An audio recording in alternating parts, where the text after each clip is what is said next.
সকলোৱে বিচাৰো আমাৰ আনন্দ, আমাৰ শান্তিময় জীৱন, আমাৰ সমৃদ্ধিশালী জীৱন, আমাৰ সুখ, আমাৰ শান্তি স্থায়ী হওক, পাৰ্মানেণ্ট হোৱাটো আমি বিচাৰো। কিন্তু কেতিয়াবা ভাবিছো জানো যে পাৰ্মানেণ্ট সুখ, স্থায়ী আনন্দ কাক বোলে?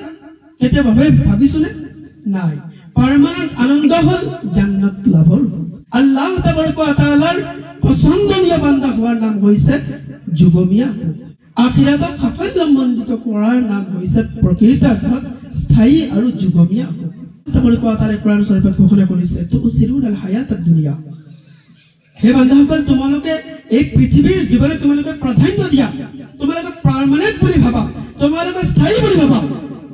এয়া তোমালোকৰ ভুল ধাৰণা। পাৰ্মানেণ্ট জীৱন হল ওয়াল আখিৰাতু খায়ৰুন ওয়া আবকা। আখিৰাত হৈছে দুনিয়াতকৈ উত্তম আৰু স্থায়ী ঠাই। হায়াতুদ দুনিয়া ইল্লা মাতাউল গুৰুৰ। এই দুনিয়াৰ জীৱনটো এটা প্ৰতাৰণাৰহে জীৱন। মাতাউদ দুনিয়া কালিল। এই দুনিয়া হৈছে সামান্য, নগণ্য। তোমালোকে ইয়াৰ পিছত নাযাবা। এই পাৰ্মানেণ্ট আৰু যুগমীয়া সুখ হাসিল কৰিবলৈ, অৰ্জন কৰিবলৈ আমি কি কৰিব লাগিব?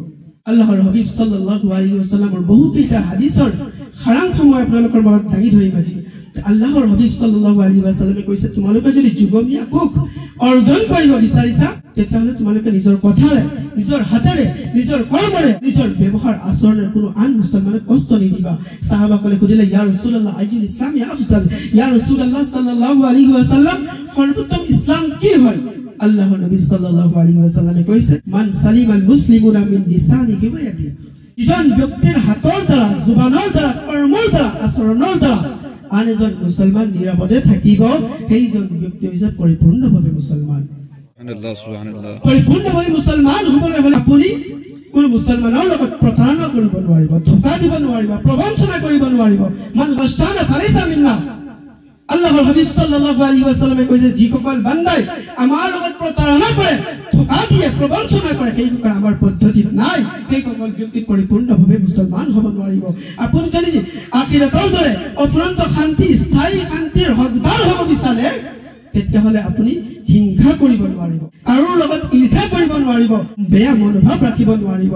আল হাসানু ইয়াকুলুল হাসানাত কামা তাকুলুন নাৰুল হাতাব। আল্লাহৰ হাবিব সাল্লাল্লাহু আলাইহি ওয়াসাল্লামে কৈছে, হিংসাই, ঈৰ্ষাই নেকিসমূহ এনেকুৱাভাৱে ধ্বংস কৰে, যিদৰে জুয়ে খৰি তাতো ধ্বংস কৰি দিয়ে।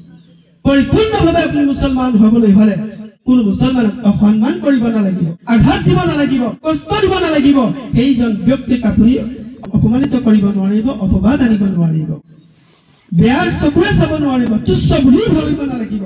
আল্লাহৰ হাবিবে কৈছে, মান আদা মুছলিমান ফাকাদ আদানি ওয়া মান আদানি ফাকাদ আদাল্লাহ। যিয়ে কোনো মুছলমান কষ্ট দিলে, তেওঁ যেন মোকহে কষ্ট দিলে, তেওঁ মোক কষ্ট দিয়াৰ দৰে হ'ল, আৰু যিয়ে মোক কষ্ট দিব, সেইজন ব্যক্তি আল্লাহক কষ্ট দিলে। আৰু মনত ৰাখিব, যিয়ে আল্লাহক কষ্ট দিয়ে, সেইজন ব্যক্তিৰ ঠিকনা কেৱল আৰু জাহান্নামহে হয়।